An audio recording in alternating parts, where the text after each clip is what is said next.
Hi, today we're going to talk about cell transport. And there's three types or categories of cell transport that we're going to look at. And we're going to start with diffusion and osmosis. So to understand these little like cartoon drawings that I've created, we first have to identify that the area here represents the cell membrane, okay?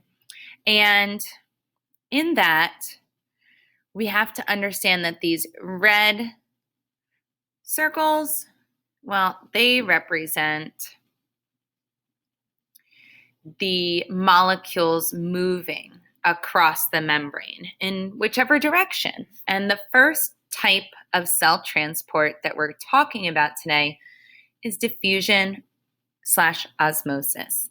So in diffusion, we have molecules moving from an area of high concentration. See how there's more, 1, 2, 3, 4, 5 molecules here, and only one molecule over here. So molecules are moving from this area of high concentration across the membrane to an area of low concentration.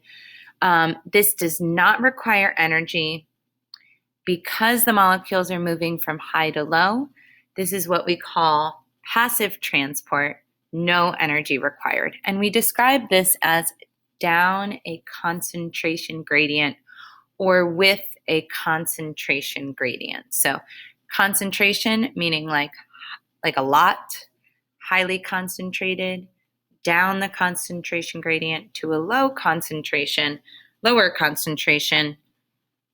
to kind of even things out, if you will. And we will call that equilibrium once they got evened out.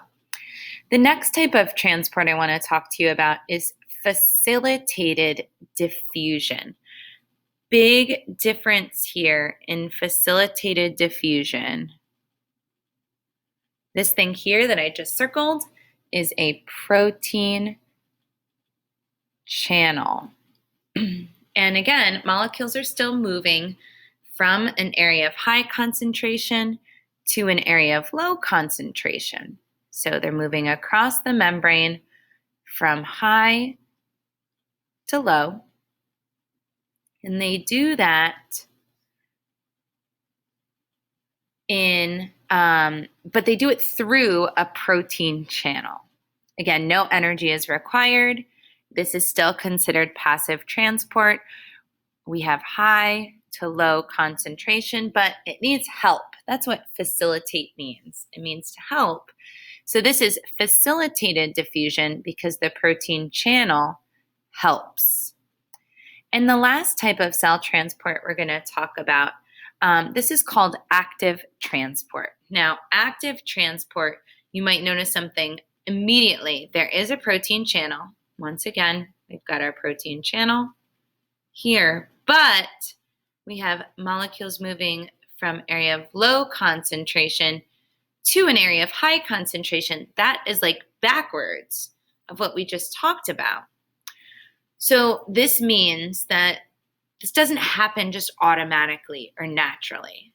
It requires energy. So energy is required for active transport. Think somebody that's energetic is maybe very active. And what energy is in a cell is ATP.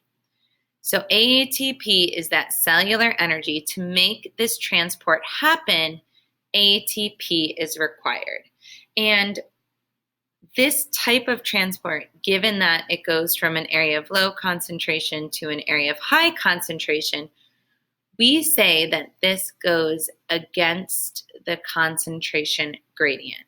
So the other types of transport we learned about went with the concentration gradient. This is against or opposite of the concentration gradient. And again, this is cell transport. Thank you.